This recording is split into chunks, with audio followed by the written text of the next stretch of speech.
Alright, everybody. I got some good news for everybody who is like-minded to me on the current state of the online left and some of its larger creators. You see, I'm probably going to piss off a lot of people with this video, and I'm fine with that. If I'm one of the people, or if you're one of the people that gets pissed off, I probably don't want you around too much anyway. But hear me out nonetheless. Maybe you'll find that my reasoning is better than you'd expect. But you see, there's been some drama bubbling over the last 6 months in the online left.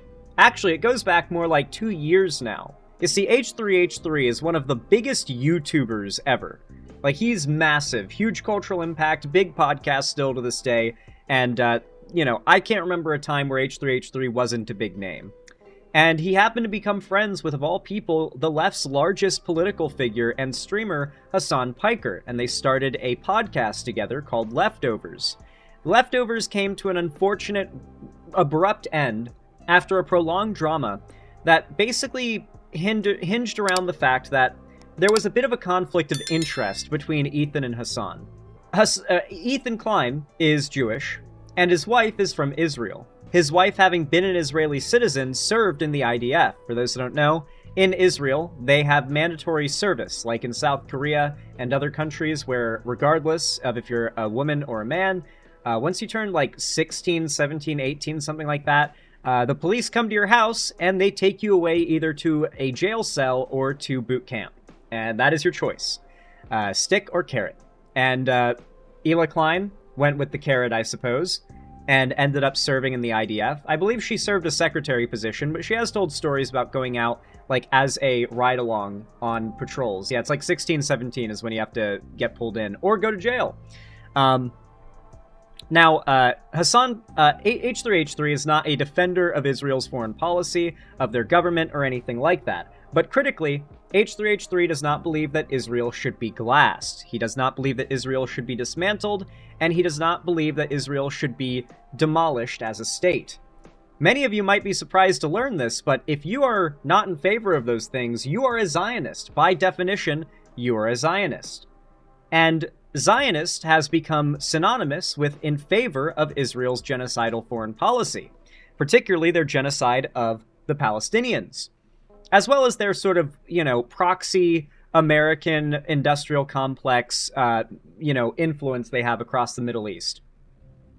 And of course, now, if you don't believe in dismantling Israel, if you don't believe in displacing, I shit you not, half of the world's Jewish population, which does in fact live in Israel, then you're a Zionist, and thus also a genocide supporter. But they never say all that. It's always just Zionist, and that's what the title they pinned Ethan with, giving people the impression that he was in favor of the genocide, putting him in a situation where every time people said, "Isn't Ethan in favor of the genocide?" he would have to deny these claims. And when he's constantly denying these allegations and constantly receiving them, people just kind of assume there must be truth to them. I've legitimately seen people try to clip chimp this man, where he's saying where he was in an argument, arguing with someone who was a Zionist pro-genocide guy, who said, who is Israel genociding? And Ethan replies angrily, "The fucking Arabs! The Gazans! The people in Gaza!" And they clipped him saying, "the fucking Arabs," angrily, and tried, in literally just that sound bit, that 3-word, "the fucking Arabs," that one sound bit, they made that into a real, unironically damning audio clip they tried to use against him to claim that he was Islamophobic and in favor of the genocide. That is how bad faith, since the breakup between Hassan and Ethan Klein, that's how bad faith it has been. And to be very clear, Hassan has showcased literal terrorist marches on his stream. He is in favor of glassing Israel, as far as I am concerned, and as far as Ethan Klein is concerned. And there is a portion of his audience that knows that, and a larger portion of the left that has no clue how radical he actually is. He's really good at keeping the mask on. But Hassan also has a series of orbiters who have been engaging in a frequent series of personal attacks against H3H3, and that's what led to this event. H3H3 put out a big nuke video on Hassan, basically responding to a bunch of the claims that Hassan has made and outing a bunch of the lies and misrepresentations that Hassan uses to bolster his public position.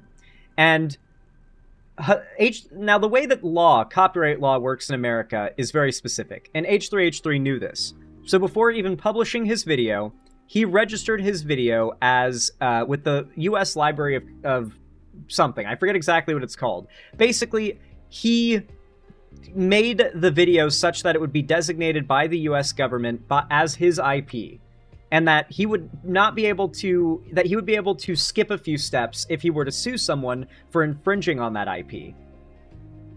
He knew that people would steal this video. He knew that Hassan's orbiters would do it. And so that's how this video came along. When all of Hassan's orbiters decided to restream H3H3's nuke as a way of taking income from him and stealing views from him and openly admitting that's what they were doing, he put out this video, pulling the ultimate trap card. Hi there, my name is Ethan Klein, and my favorite hobby is spending hundreds of thousands of dollars on lawyers. Today I invite you into my home to share my favorite pastime with you. Join me in creating generational wealth for my attorney.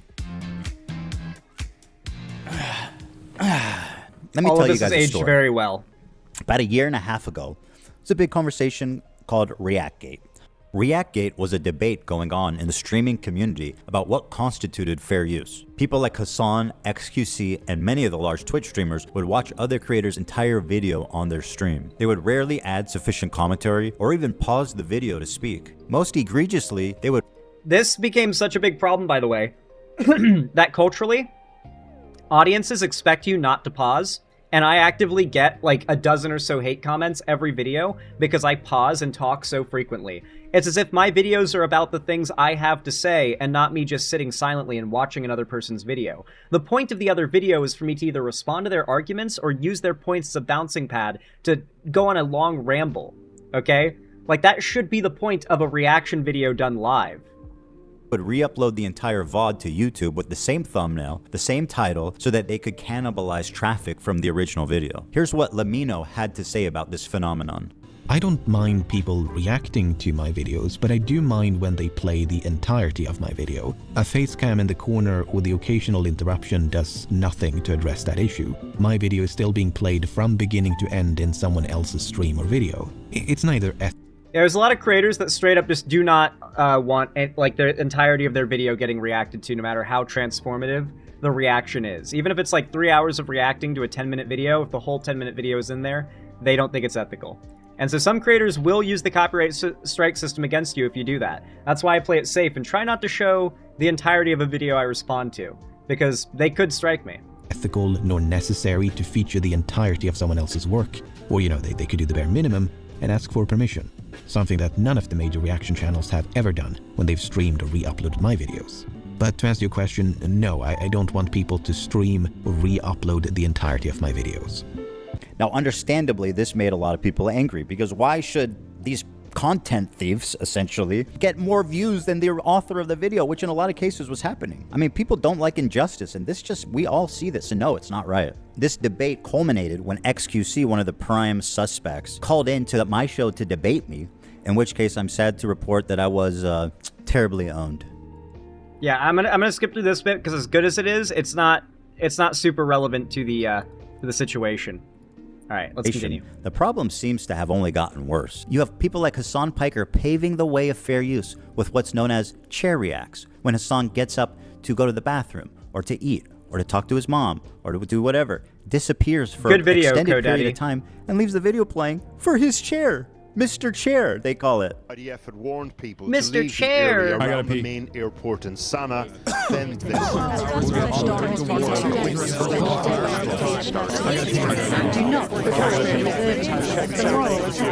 Yeah, tens of thousands of people watch this man's chair, like, blankly for 10 minutes, like, tens of minutes at a time regularly. This is why I will never, I will never accept anybody who tells me my streams are boring.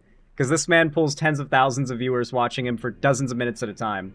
Xanderall hates Hassan because unlike Hassan, he can afford food.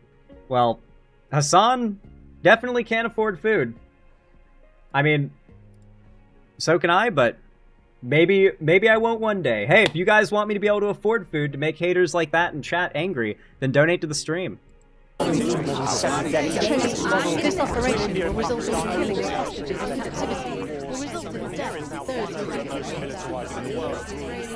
We're competition. Well, I've been thinking.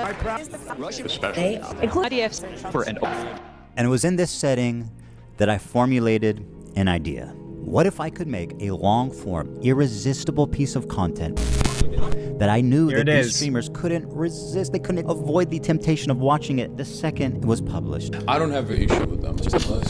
It's not that I wanted these people to steal my video. It's that I knew they would. I knew they would watch the entire video, add little to no commentary, react to it instantly, giving them no time to form an opinion. The trap was set, and it worked even better than I imagined it would. We captured pretty much every large streamer reacting to it in its entirety immediately after it was published. Now the thing is, there were a few people that went above and beyond to commit copyright infringement. For example, Denim sits here silently with nearly 50,000 live viewers. That's 30 times her regular viewership. She's working directly with the Snark subreddit moderators to siphon views. Dude, when I tell you, the Hassan orbit is the left now online. I'm not joking. Like, there won't be an online left again until this sphere falls off. Because they are the online left until then. And their intentions couldn't be clearer. Here's an excerpt from a stickied post from the Snark subreddit. Hey everyone, we've seen a lot of comments about wanting to watch the nuke without showing support for H3. Here's a list of creators who've supported our sub, either by engaging with us directly or citing our post in their critique of H3. Here they're offering these streamers as market substitutes for my work. This is the cardinal sin of copyright infringement. The Snark subreddit has been a frequent and persistent infringer. That's how I knew when this video came out, the Snarkers were going to encourage, promote, and push streamers to commit copyright infringement. I should thank the Snarkers actually. Because of their predictability, they acted like double agents for us, incriminating their favorite streamers and serving them up on a golden platter. So thank you, Snark. It's one thing for a subreddit to admit it's engaging in copyright infringement, but how do you get the streamers themselves to admit that they're stealing content? Well, guys, if you enjoyed not giving any views to that terrible video, follow, subscribe, throw a prime if you like the content, if you enjoyed your time here. It turns out they just do it for you. You couldn't cook up a more incriminating statement if you tried. Denim's the queen of self-owning. You prevail again. There's one thing about copyright you should know is that you got to register it before you publish. This was his big brain move. This was his big brain move that basically guaranteed his victory in court. And not just his victory in court, but a cheap, fast victory in court. Eligible for statutory damages and attorney's fees, which is the main biting force of a copyright infringement lawsuit. Well, I'm happy to tell you guys now, I, Ethan Klein, have registered Hassan Piker Content Nuke with the United States Library of Congress. Some of you guys out there sweating? Even though theoretically I could sue a lot more creators and rake in millions of dollars, but the purpose of this is not financial gain. People like XQC and Asmongold may have watched the entire thing, but I would never sue them just for doing that. I don't want to chill the reaction community into fear. Actually, the opposite. I hope that we can all unite against this type of egregious behavior that not only makes us all look bad, but could destroy the commentary community as we know it. Well, guys, if you enjoyed not giving any views to that terrible video, follow, subscribe, throw a prime. The state of reaction content on Twitch is so broken, these creators feel comfortable looking right into a camera and saying outright, hey, I'm stealing this guy's content. Pay me instead of him. This is not a healthy environment. And with people like Hassan reacting to entire TV shows on stream, my fear is that Sony or Disney comes along, sues everybody, and sets a devastating precedent that could endanger our entire field. Now, YouTube's already gone through this. The reason why we have these Machiavellian over-the-top copyright rules on YouTube is because people, they took an inch. They took an inch, and they had an inch, they were given an inch, and they took a mile. And now people have been doing that on Twitch for so long, eventually they're going to have to crack down, and no one's going to get to have any fun anymore. Now, before I tell you who the 3 people I'm suing are, I just want to make it clear that they all met this very specific high bar of criteria that I set forth earlier. These people were not targeted based on their gender, their identity, their political beliefs. All 3 are on this list. In fact, they're the only 3, as far as I could tell, that reacted to the full video. Drum roll, please. Who's sweating at home, guys? Kaceytron, the queen of ripping farts and bong loads. They do musicals. They're very musical people. I know. Are you being serious? Dog, what do you look? You think I made this? Frogan, who bless her soul, she's still rising. Can I walk away and use the bathroom? Do I have permission? Can I use the bathroom, please? I'll leave it playing. You guys see why I use the restroom between segments even when I don't have to go that bad? Isn't that so much more professional than this? Apparently thinks Twitch is liable for me interviewing a Yemeni teenager who's only known genocide his entire life. What happened? And Denim's the queen of self-owning. And my God, is she the queen of that? It's very obvious from the way that guy's talking, he's a Sneeko fan. Oh my God, bro, I love you. Can I give you a hug, bro? I'm so sweaty, bro. I love you, bro. None of the hostages that have been released so far have said that they've been raped. The hostages have public statements. You can go look at them. The sexual assault I experienced should never happen to any human being. This Yemeni kid is just a Yemeni kid with a gun and is not a Houthi, and there is no proof of him being a Houthi. Are you a soldier? Yes. That seems pretty definitive. He never said Hassan Nasrallah. Like, this is, like, a lot of the common defenses of Hassan through this entire back and forth between H3H3 and him have been complete nonsense on their face, but for some reason, these very blatant lies to defend Hassan just get repeated so frequently, and by people that most of the left trusts and has grown to trust and like, to the point where it's like, well, of course they wouldn't be lying. And it's like, no, they are, because they want to protect the number one, like, the biggest, the sun of the left-wing solar system that they all orbit. Nasrallah was a good guy. I can't believe I'm calling Nasrallah base. I mean, listen. Now for the fun part. Hey, Nox. Let's take a look at the complaints, and let's start with my favorite of the three, the very own, the prestigious, the highly acclaimed, the highly analytical Kaceytron. A lot of people have been wanting to watch this without necessarily supporting. This is the part. Time. So Lock we're in. gonna watch it. Well, that's a really dumb thing to say, don't you think? Why are you so comfortable? We've given each complaint a clever little title, and here's Kaceytron's. She smoked more than she spoke. Kaceytron smokes 42 times during her reaction. And just as a silly thought experiment, we thought, wouldn't it be funny if she spent more time smoking than she did talking? And thinking there was no way that that could be true. Well, we tallied them up, and lo and behold, there's 15 minutes 40 seconds of commentary versus 18 minutes and 55 seconds of smoking. She spent 3 minutes and 15 seconds longer smoking than she did talking in her quote-unquote reaction. And whatever talking she did was just to express how confused she was, presumably from smoking 42 times. What is happening? I'm trying to follow. I've lost the plot. The complaint continues. Indeed, Kaceytron is often too obliterated to comment on the nuke. Obliterated. And instead stares blank. I love the term obliterated used in the court filing, in the civil, like, which is fine. Obliterated as a term for being inebriated is, I think, acceptable in this context. I think it's fine to use this term, but I absolutely love that they chose that. Of all words, they chose she was obliterated on that shit. That's crazy. Blankly at her computer screen. In a span of 2 hours and 7 minutes, Kaceytron smokes marijuana, frequently in highly concentrated forms through vaporizers, on 42 separate occasions. At one point, Kaceytron is so wasted that she states, quote, "What is happening? Wait. I'm trying to follow, but I've lost the plot." To give you an idea, the majority of her commentary comes down to this. I don't Does she understand have, like, this bit that Wolverine's you're doing. fucking weed tolerance or something? Jesus Christ. You'd think eventually with this much weed intake, her tolerance would make it hard to get stoned at all. I mean, back when I smoked weed, I was constantly trying to get more stoned than the last time I got stoned. It was always harder each time because my tolerance built up. Maybe I just got a real, like, fast building and hard staying tolerance compared to most, but yeah, anyway. Kaceytron is the main focus of this segment today because she probably was the most egregious of the copyright infringers, and of all the people getting sued is probably the smallest of them insofar as her online platform, which means she had the least amount of money to work with.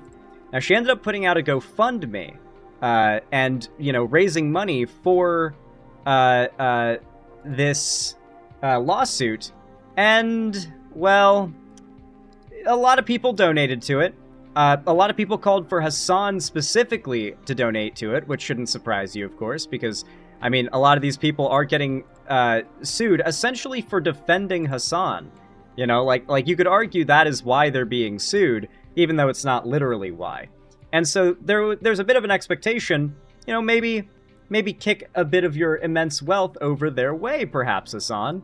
And he indicated maybe he would do that, specifically for Kaceytron, who, as we're about to see here, about 5 days ago put out a video in which she claims that she is on the edge of poverty, and the Kleins are bankrupting her in this lawsuit.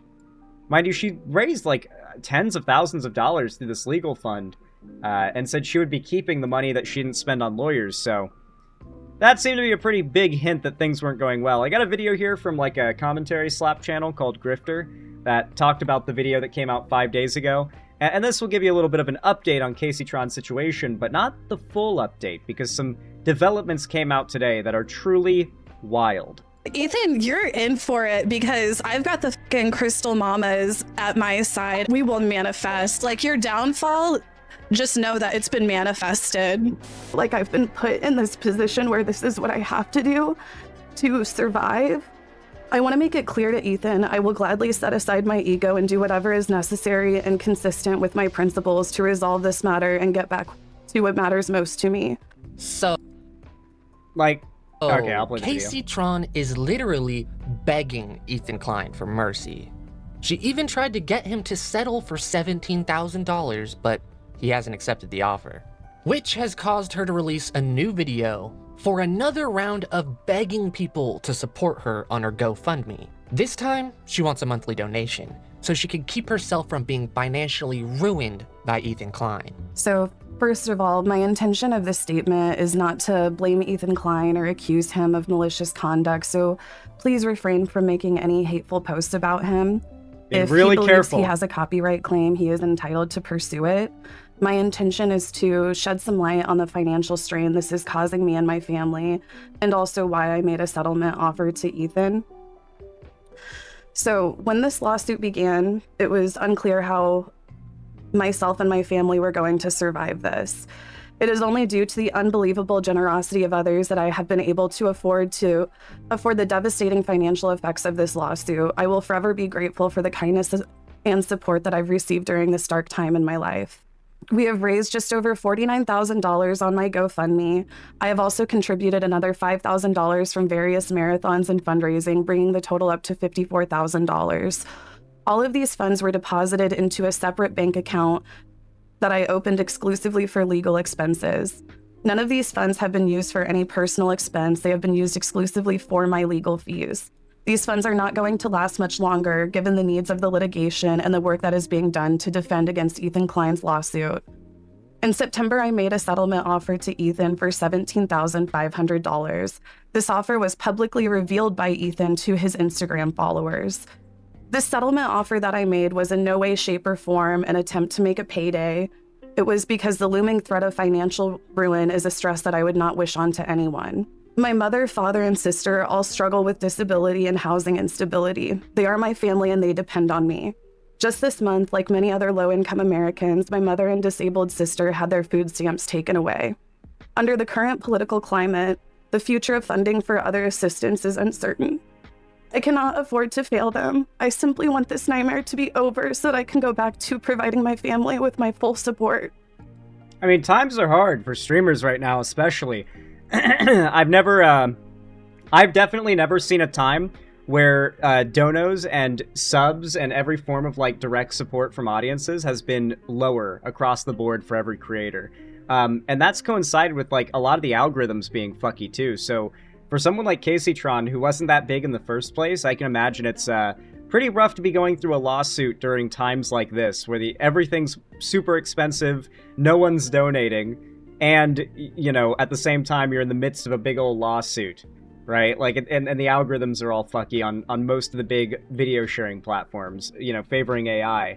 It's a rough time to be a creator who's getting sued. But at the same time, you know, don't feel bad for her here. I kind of, you know, I almost feel bad for her a little bit, but at the same time, it's like, well, I mean, she was very proud and confident when she was announcing she'd be stealing Ethan Klein's IP and taking views from his video. They were saying that shit almost like they were daring him to sue, you know, but that they thought he wouldn't actually do it. And he said, you know what? Fuck it. I'll go for it. You know, nothing he's doing is against the law. In fact, he is at least on a civil level, enforcing it to a degree, as has now been decided in court. Because, as we now get to our next development here, just today, we got some big news, everybody. Big news. Kaceytron has settled the lawsuit with Ethan Klein. The first of many. When you are objectively in the wrong, and you can't defend it, that's generally your only option. Though I'm not going to be too mean here, because her apology, I'm not going to lie, it was probably written by Ethan Klein or his lawyer, to be fair, but her apology is one of the best apologies I have ever seen. Not just because there's a level of schadenfreude I take in it, but also, like, it's legitimately just non-stop taking accountability. It might be the best apology ever. I'm not joking. Let's give it a watch, shall we? Ethan has now won 1 out of 3 And by lawsuits. stating I take responsibility for infringing the content nuke. I want to begin by stating I take responsibility for infringing the content nuke. The lawsuit was not frivolous. When I said the lawsuit was frivolous and based on misogyny, it was to garner sympathy, protect my own reputation. Damn, this shit's quiet. Hold on, let me boost this. Let me boost this audio real fast. Let me boost this audio real fast, because it's real quiet. Real quiet. There we go. Okay, this should make it a lot louder. And retaliate against the Kleins. This lawsuit has given me a greater understanding of copyright protection, people's copyrights, and the importance of protecting copyrights in the online content creation community. It is important for the entire content creation community to respect the intellectual property rights of other creators, and I will adhere to the lessons I've learned throughout this process going forward. I also want to make clear that I did not receive any support, financial or otherwise, from Hassan Piker. Hassan is so fucking fake, bro. Remember when he said, if I support any of these 3 people financially, you won't know about it? Trying to do this whole, like, you know, if I'm this hero guy and super charitable, you know, I'm not going to tell you guys about it. You know, I'd never tell you, but I would, though. I would do it, but I would never tell you. But then, of course, he never actually... he's a multi-millionaire, and he's got these orbiters who literally got sued by his nemesis for defending him, and he didn't kick a dollar their way. That is crazy, bro. Hassan never even reached out to me privately to offer words of support. Speaking honestly, I found his indifference to my suffering hurtful, especially after he hinted he might help me behind the scenes. It felt like he wanted to receive credit from the public from helping me without providing any. As to the GoFundMe money, to the extent there are any remaining funds after I pay my attorney's fees, I have agreed to pay the remaining funds to the Kleins. The funds will not go to anyone else. The rest of the money from the GoFundMe will be getting paid out to Ethan and Hila Klein as part of the settlement. All that money that the Hassan fans donated to her legal fund are now it's all now going to the Kleins. Big ass payout for the Kleins. And then on top of that, by the way, a bunch of the Hassan fans are now trying to refund their donation to Kaceytron because they realize their money is now going to go to the Kleins, which means they're just putting Kaceytron in a situation where she's going to have to pay out of pocket to settle the suit. So they're basically sending her off to financial ruin out of spite against the Kleins, truly showing where the priorities of many of these Hassan fans actually lie. Many of them have truly thrown Kaceytron under the bus now, including Denims or Frogan, to defend their lawsuits.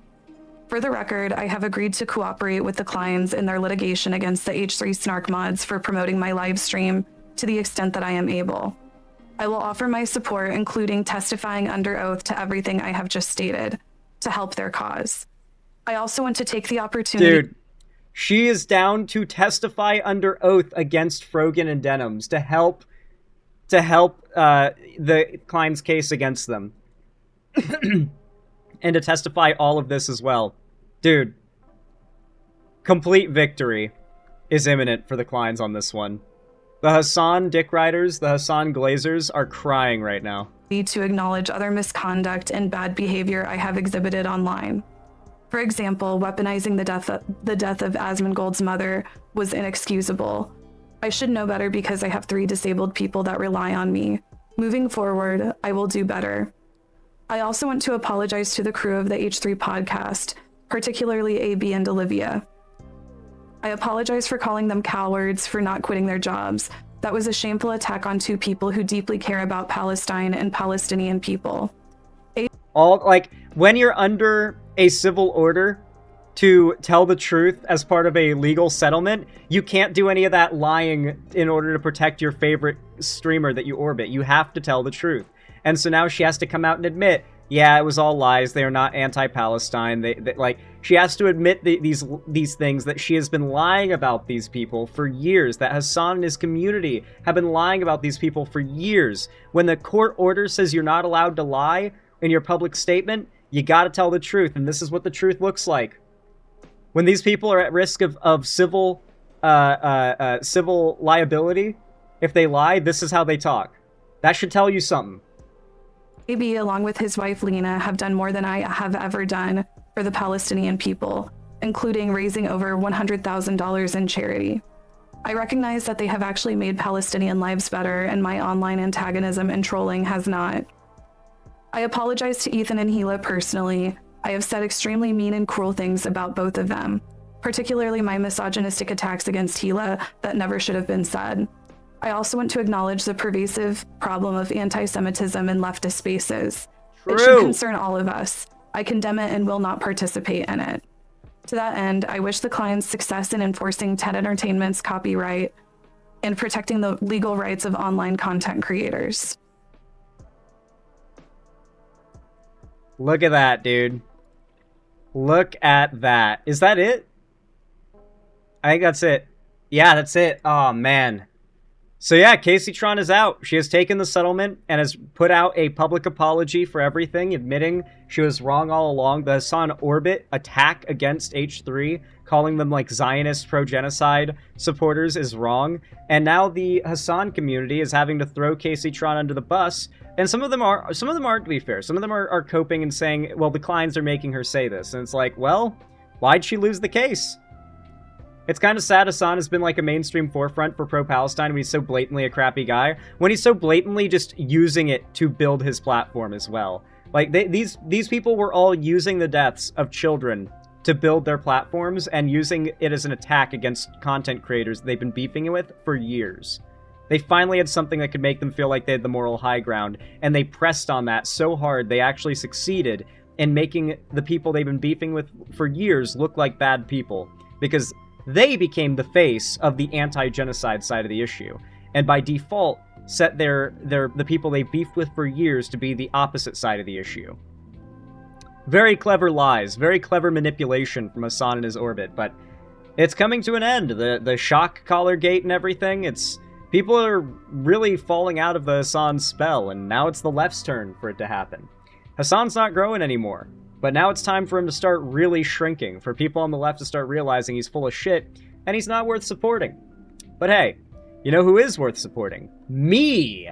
If you think so, then consider dropping a like and a comment on this video. It really does help a lot. If you want to see more from me, make sure to subscribe and ring the bell icon to turn on all notifications so YouTube actually tells you when I go live or upload new videos in the future. And of course, if you want to see more from me in the future and boost this video in the algorithm, and you've commented enough in the past to unlock the feature, then make sure to drop a hype on this video to boost it in the algorithm. I really appreciate it. Thank you so much for watching, and as always, have a good one.